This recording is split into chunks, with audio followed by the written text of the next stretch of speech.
Dando continuidade aqui ao nosso vídeo, nós temos que a engenharia de trânsito, que antigamente era simbolizada no famoso triângulo de trânsito, né, que englobava as funções de engenharia, educação e policiamento, na verdade, esse conceito geométrico, vamos dizer assim, ele evoluiu para uma forma que nós chamamos de forma piramidal, né?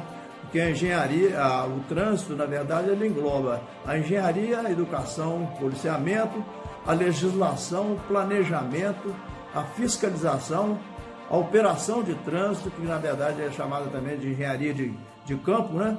E o transporte, né? Nós vimos lá na definição que transporte é uma atividade, né, subordinada e sujeita às leis de trânsito. Portanto, compõe, né, o conjunto de funções abrangidas pela função mãe, que é a função trânsito.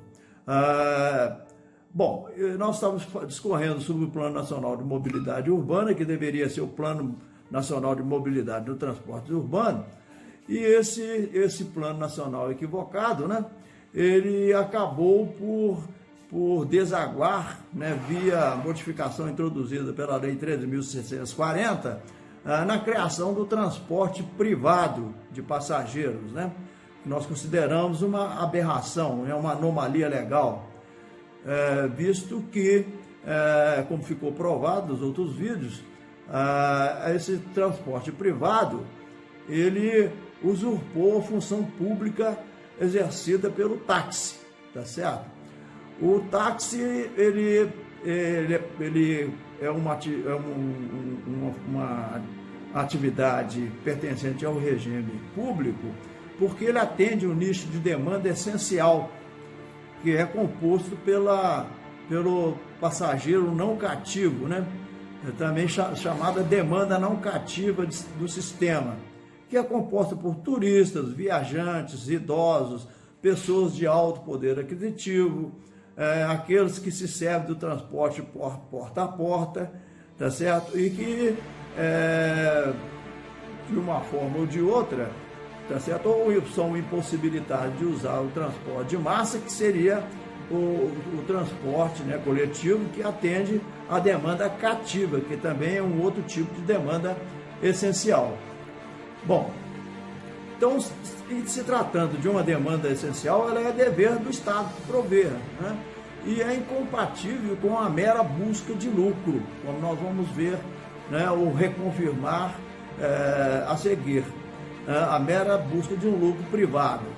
O serviço privado, né, como nós vimos, como a lógica de crescimento dele é uma lógica exponencial, né, o que interessa é o volume de passageiros, o volume de prestadores de serviço, sem nenhum tipo de amarra ou limite, né, ele acabou por invadir toda a matriz de transporte urbana, gerando consequências graves, não só para o trânsito, né, em função que nós colocamos dessa frota descontrolada.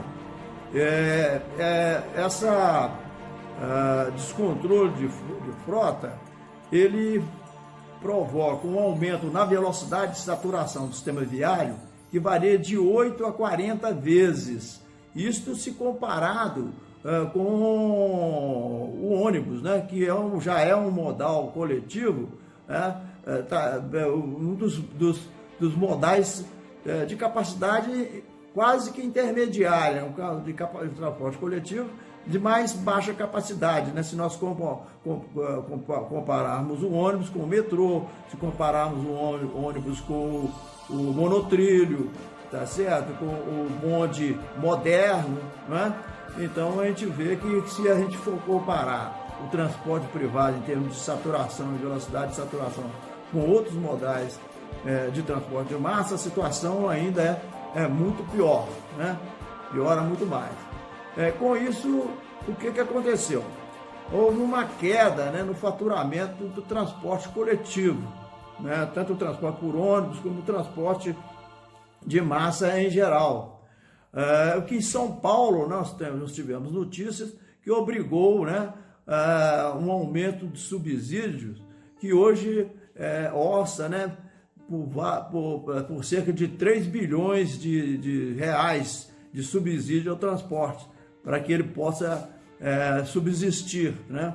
devido a essa perda, né, de passageiros causado pela invasão ilegal, aberrante do transporte privado, né, acionado por aplicativos, assim como o Uber, né, que, malgrado ter invadido a porta dos fundos da legalidade pátria, né, não respeitando o arcabouço legal, ele ainda por cima invadiu a matriz de transporte e está prejudicando a olhos vistos, né, o sistema de transporte público como um todo, prejudicando toda a matriz, provocando o desequilíbrio da matriz de transporte, né? Então, se nós ainda verificarmos o consumo de um insumo caríssimo de engenharia de tráfego, que é chamado de capacidade viária, tá certo? Um insumo caro, que significa avenidas, vias expressas, trincheiras, viadutos, tá certo? Tudo aquilo que vem ampliar a malha viária, tá certo? Visa aumentar a capacidade para suportar o aumento de tráfego. Mas se você tem um aumento da saturação, da velocidade de saturação, o tempo de vida dessas intervenções de infraestrutura diminui na mesma proporção, tá certo? Obrigando ao Estado a ampliar a capacidade, a construir mais infraestrutura, né? Simplesmente para abrigar um aplicativo que se diz moderno, né?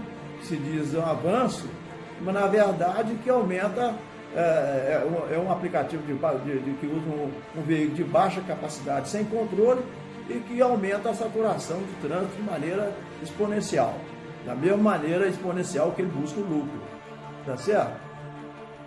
Então, isso acaba atentando, né, além de trazer custos enormes para o erário público, custos inúteis, né, já que não trouxe nenhum benefício, né, já são 5 anos que esses aplicativos estão atuando e não trouxe nenhum benefício para a tal de mobilidade urbana, né, que nós aqui também criticamos, tá certo? Então, esse cenário acaba atentando contra a sustentabilidade das cidades, tá certo? Contra a viabilidade e funcionamento das cidades, motivo pelo qual o táxi foi inventado. Ele foi inventado exatamente para atender uma demanda restrita, que é a demanda não cativa, tendo sua frota de veículos controlada, né? E de tal maneira que a matriz de transporte, né, permanecesse equilibrada, com cada modal, segundo a sua capacidade de transporte, né, exercesse o seu papel, né, numa evolução real, tá certo? Da eficiência, né, da efetividade na prestação do serviço de transporte urbano, tá certo? Então, nós pregamos aqui, né, uma mudança do enfoque do Plano Nacional de Mobilidade Urbana para Plano Nacional de Mobilidade nos Transportes Urbanos, com a extinção programada do serviço de transporte privado individual de passageiros, né? Chamado transporte, aliás, o táxi também é chamado de transporte individual, o que já é em si também uma impropriedade, né?